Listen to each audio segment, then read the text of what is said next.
Digo, acá hay un problema que es de Estado. ¿Cuándo saltó la pobreza en la historia reciente? Año 1989-90 con la hiperinflación. 2001-2002 con la debacle devaluatoria de ese año. Y ahora, 2016, cuando la inflación le volvió a ganar a los salarios. En todos estos casos, la inflación sube más que los salarios y nos empobrecemos. Ahora, ¿quién es el responsable detrás de esta situación? Siempre es un gobierno que gasta más de lo que gana, que hace déficit fiscal y lo paga con mega inflación o lo paga con una crisis de deuda que después termina en inflación.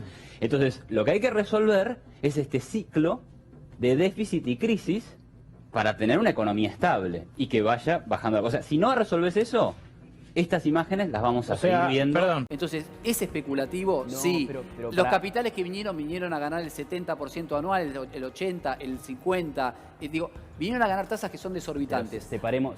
Dicho esto, y te termino la idea, que es la que no estoy de acuerdo con vos, el punto es el siguiente.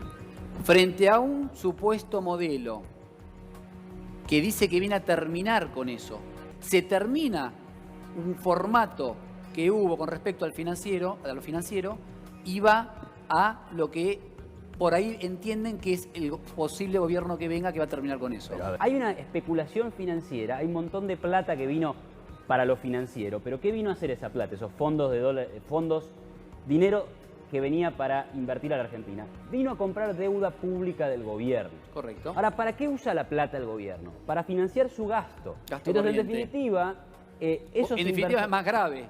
Bueno, en definitiva esos inversores vinieron a financiar el déficit fiscal del gobierno.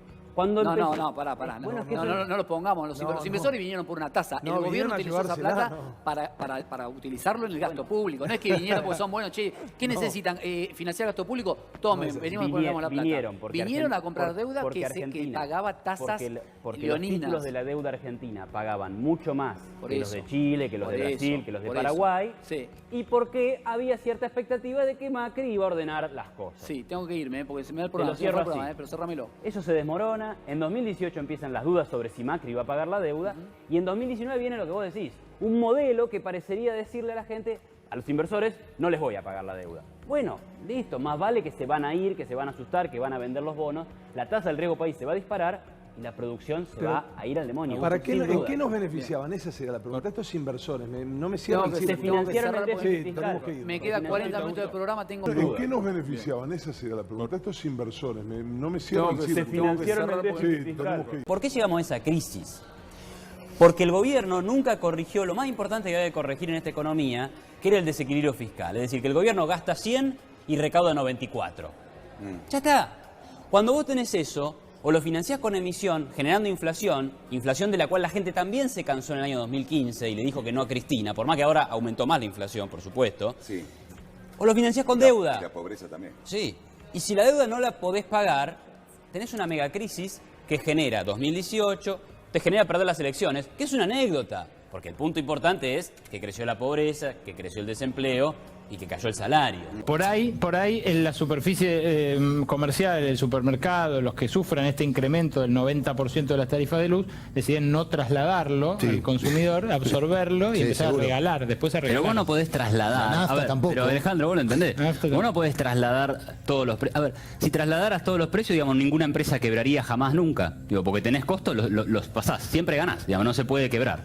Entonces vos no podés trasladar a menos que haya un aumento de la cantidad de dinero que te permita estimular la inflación. Para mí el tema de ganancias es 3 puntos, digamos. Lo primero, que la diferencia de gasto que genera el proyecto del masismo y Kicillof es de 43.000 millones. Entonces mi propuesta para el gobierno es la siguiente. Primero tiene que aceptar la baja de ganancias, bajar impuestos siempre es positivo y es bueno para todos, hay que bajar impuestos. Lo segundo es vetar todo nuevo impuesto. ¿Sí? Es una ensalada tributaria lo que ha armado Kicillof y el resto de los diputados, una ensalada tributaria que cobra más impuestos en un país que tiene 96 impuestos diferentes. Basta, por favor. Y lo tercero, bajar el gasto por la diferencia, por los 40.000 millones de pesos que sobran en comparación con su proyecto, tiene que bajar el gasto. No, ¿sabes lo que a mí me da vergüenza? Y yo coincido con Olmedo, que la economía de 2016 tiene aumento de pobreza, tiene caída del salario real, si hay desempleo. es el resultado del desastre populista que hizo el kirchnerismo, emitiendo dinero a lo loco, ¿sí? Controlando los precios y alejando la inversión posible de este país y poniendo cepos y trabas. Eso genera pobreza a la corta y a la larga. Eso hace que los pobres ganen menos cuando se destapa la olla. La vergüenza que me da son los senadores que utilizan la pobreza en Argentina para ganar votos y catapultarse todavía más en la política. Eso da vergüenza profunda. Entonces, eso es lo que me da vergüenza. El liberalismo no es ajuste. El liberalismo es libertad personal, es libertad económica, es inversión, es crecimiento, es mayor riqueza y es mejores salarios para todos. En general, déjame hacer el punto más general y si puedo mostrar este gráfico, perdón, que lo llene de gráfico, ¿no? Este gráfico a la cámara, ¿qué es? Este es en el año 1820, en el mundo, ¿ven? El 90% de la población era pobre, ¿sí? Fíjense cómo ha caído a lo largo de los años, eso se ve en el eje de abajo, ¿no? A lo largo de los años, la pobreza en el mundo cae. La pobreza en el mundo cae por una sola razón, porque apareció el capitalismo desde 1820. Sí. ¿Sí? La pobreza no ha parado de caer gracias al desarrollo del capitalismo, del libre mercado y del comercio internacional. Tiene mayor peso la deuda sobre el PBI. Brasil 77.2, segundo en el rating. Tercero, Costa Rica, 52.5, tercero. Vos fíjate, Brasil en manos de la derecha neoliberal, Argentina en manos de la derecha neoliberal, suben la proporción de deuda sobre el PBI. Se hablaba de, por ejemplo, el incremento de la deuda, ¿no? Y el incremento de la deuda típica de gobiernos neoliberales de derecha, cosa que no puede ser más desacertada, porque un gobierno liberal lo que te dice es, tenés que tener cuentas equilibradas y gasto público bajo. Si vos te endeudás, que el crecimiento de la deuda fue 60.000 millones de dólares entre 2015 y el 2018. Si vos te endeudás o tu deuda crece 60.000 millones de dólares, es porque tu gasto es alto y tu déficit es grande. Entonces eso no es propio de ningún gobierno conservador, digamos, ¿no? Entonces, dado que está ese problema, tenés que acudir al fondo. A veces se dice, vamos a castigar la renta financiera para beneficiar la economía real, ¿no? Pero está mal eso, porque en definitiva es, yo ahorro, ¿sí? Ahí está el mercado financiero, ¿sí? Y ese mercado financiero permite que el ahorro se transforme en crédito. ¿Y el crédito a quién ayuda? A la economía real. Entonces, al final, castigar la renta financiera es castigar la renta real, la economía real. Iván, gracias como siempre. Entonces, controles de precios y salarios no funcionan, no sirven, nunca funcionaron. Hubo 27 medidas de controles de precios desde el año 50 hasta hoy. ¿Bajó la inflación? No bajó la inflación. El único plan monetario que tuvo éxito en Argentina para bajar la inflación fue la convertibilidad. ¿Qué hizo la convertibilidad? Le arrancó el Banco Central de las manos a los políticos. Populismo, en general, bueno, uno puede dar varias definiciones de populismo. Ahora, por ejemplo, en economía se estudia que populismo es el hecho de subestimar el largo plazo y hacer políticas de corto plazo que son por definición insostenibles. Un control de precios es por definición insostenible porque, como decía Pablo, genera desabastecimiento. Entonces, si yo voy a comprar esto a 10 pesos y el gobierno me dice te lo voy a poner a 5, está perfecto, en el corto plazo lo compro a 5, en el largo plazo desapareció la lapicera porque nadie la quiere producir. Y si nadie la quiere producir, la lapicera no existe, el precio es infinito. O sea, porque el precio de algo que no existe es infinito. Entonces, eso es el populismo, las políticas de corto plazo que terminan en crisis. Y algunos vienen y dicen, no, el problema es que este gobierno gobierna para los mercados y no para la gente. Cuando los mercados le dieron la espalda al financiamiento del Estado, se produjo la crisis del 2018 que generó la caída del salario, el cierre de las empresas. O sea, guarda con esta pavada de repetir que es los mercados o la gente, los bancos o los jubilados. Todo ese discurso no suma, no aporta nada, porque son cosas que van de la mano, ¿sí? Se va a recuperar la economía en la medida que en las elecciones tengas un horizonte a futuro, porque si gana Cristina, digamos, estamos al horno. Y si gana Macri, también todavía hay, porque ahí voy a la pregunta de Martín, y si gana Macri, todavía hay mucho por resolver. Claro.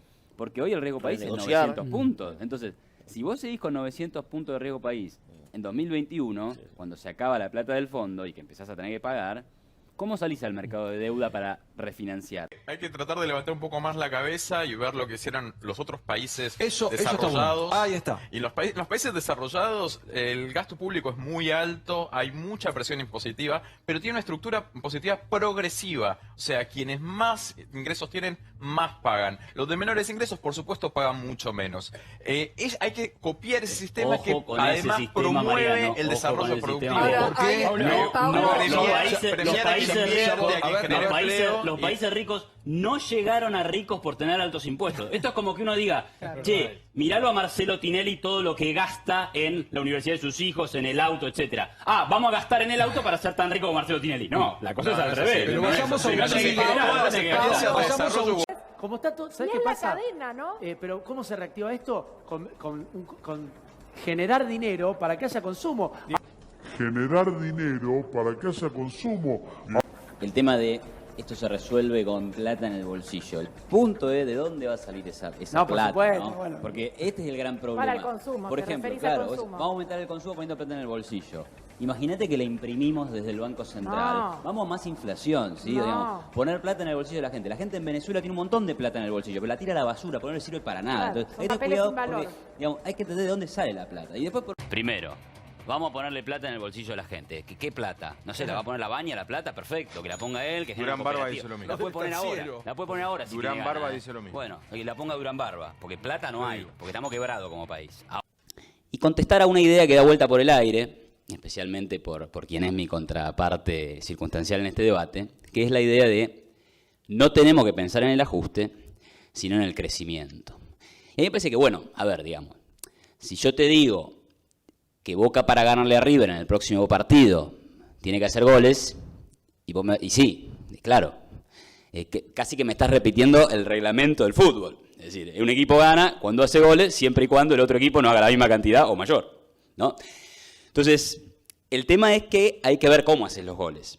Y en el caso particular de la Argentina, no hay que ver cómo haces los goles. Hay que sacar al club de que está fundido. O sea, todavía, es más importante todavía. Antes de pensar en, bueno, qué jugador compro o qué no, sacar al club de la quiebra. Porque Argentina está en quiebra. La Argentina tiene que recuperar el camino del crecimiento. Y para recuperar el camino del crecimiento tenés que hacer política económica activa por el lado de la oferta, por el lado de la demanda, fortalecer el consumo y el mercado interno para que haya a quien venderle los productos. Yo coincido en algunas cosas, por ejemplo, hay que crecer. Sí, obvio. Quiero ganar el campeonato de fútbol, tengo que ganar los partidos. Desde ya que hay que crecer. El tema es cómo. En general, cuando se habla de políticas de demanda y activas, o lo que está diciendo de cuidar el mercado interno, es proteccionismo. Bueno, Argentina es una de las economías más cerradas del mundo. Se habla de, por ejemplo, subsidiar a sectores productivos congelando tarifas. Es lo que ha fracasado rotundamente con el kirchnerismo porque te quedaste sin luz, sin gas, etc. Y la otra es aumentar el gasto público para aumentar el consumo, la demanda, etc. Ahora, ¿cómo aumentas el gasto público en una economía que no puede financiar ese aumento del gasto? Porque ¿cómo lo puede financiar? ¿Aumentando impuestos? No, no tenemos que aumentar impuestos. Deuda no te presta nadie.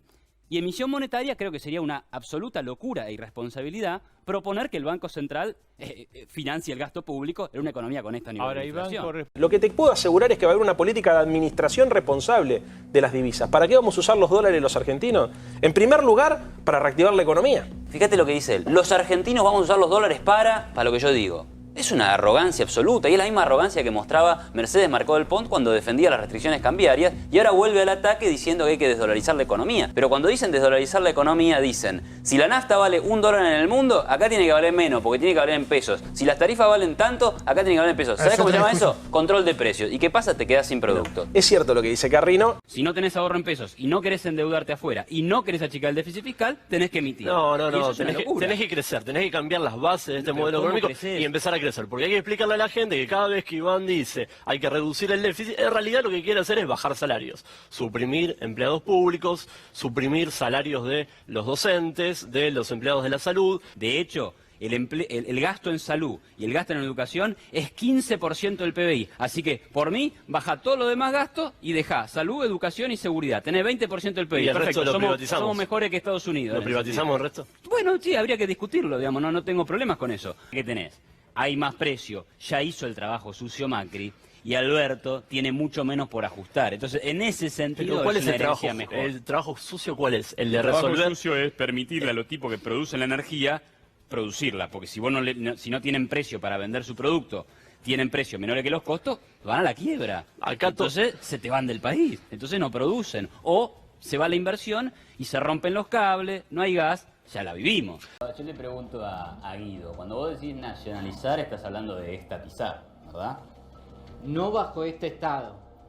No, un estado de los trabajadores, una revolución proletaria, digamos. Sí.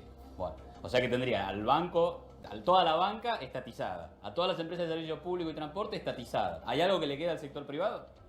¿O lo estatizamos también y hacemos el comunismo de vuelta?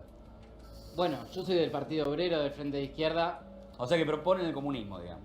Claro, somos socialistas. Bueno, claro, pero eso se cayó el muro de Berlín en 1989 porque la gente era pobre y encima estaba esclavizada. Entonces, ¿cómo lo vas a hacer? Mirá, ¿Por qué lo vas a hacer mejor vos? Para no ir a un debate ideológico que la gente finalmente se vaya a perder. El déficit cero no tiene en cuenta el problema de la deuda externa, que es, como yo señalaba antes, el mayor saqueo a los trabajadores y a las trabajadoras de la Argentina está concentrado en el problema de la deuda externa.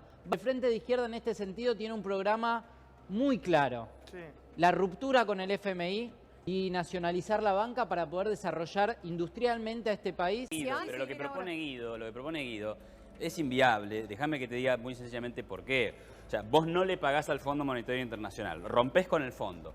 El riesgo país se dispara. Si hoy está en 700, se va a 1.400, a 2.500, como en el default del 2001. Se va a 8.000 puntos. Ahí se acaba la actividad privada y los aportes patronales que querés aumentar, no se lo puedes aumentar a nadie porque no vas a tener más empresarios. ¿Ok? Se arruina la economía de la noche a la mañana. Y si querés nacionalizar la banca para financiar a la industria, vas a generar una hiperinflación. Es totalmente descabellado lo que estás planteando. Acá de mi colega, porque él dice, bueno, dejar el tipo de cambio, dejar los controles de cambio y terminamos en Chile, ¿no? Tenemos un margen de maniobra que saco todo porque la gente está muy no hay dólar blue, no hay porque cepo, nada que ver, no. ¿Y cómo está la gente? ¿Por qué no vas a Chile a explicarle a la Tienen gente cómo tiene que entender economía? Espera, No puedes comparar la pobreza porque usan metodologías distintas. Pero justamente, usando la misma metodología, tienen la misma pobreza. Bueno, si nosotros medimos con nuestra vara, tenemos 30, ellos tienen 12, pero usando la misma vara, tenemos los dos 8. ¿Cuál es la diferencia? En Chile, en el año 87, tenían 54. Y nosotros, ¿sabes cuánto teníamos? 8. Entonces nuestra pobreza subió y bajó. Chileno? Y la de ellos no para de bajar. También hay muchas decisiones de inversión que hoy están paradas. Entonces, pero hasta las más pequeñas, digamos. ¿Arreglo algo en la casa o no? ¿Arreglo el auto o no? Y no sé, esperemos a después de octubre a ver qué pasa, ¿no? Hay mucho de eso. Imagínate decisiones más grandes. Invierto en Argentina, construyo un edificio, me pongo una fábrica, me pongo un hotel. Todo eso es como, esperamos y vemos. Porque vos decís, la gente incluso en las pequeñas inversiones, pinto el cuarto, no lo pinto, dice, no, espero hasta después de octubre. ¿Y después de octubre qué? ¿Gana uno o gana el otro? ¿Y qué pasa? ¿Que si gana uno pintás y si gana el otro no pintás? No entiendo. A ver, si gana una opción... ¿Se entiende?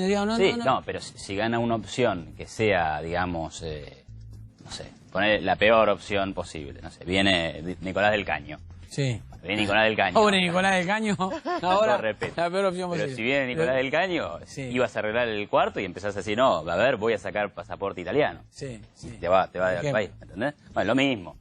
Si una persona que legítimamente ganó dinero en este país y tiene una cuenta afuera y la quiere llevar, tiene derecho a hacerlo, ¿sí? Y lo que nosotros podemos hacer como analistas es decir, bueno, ¿y por qué lo hace? ¿Por qué no la trae?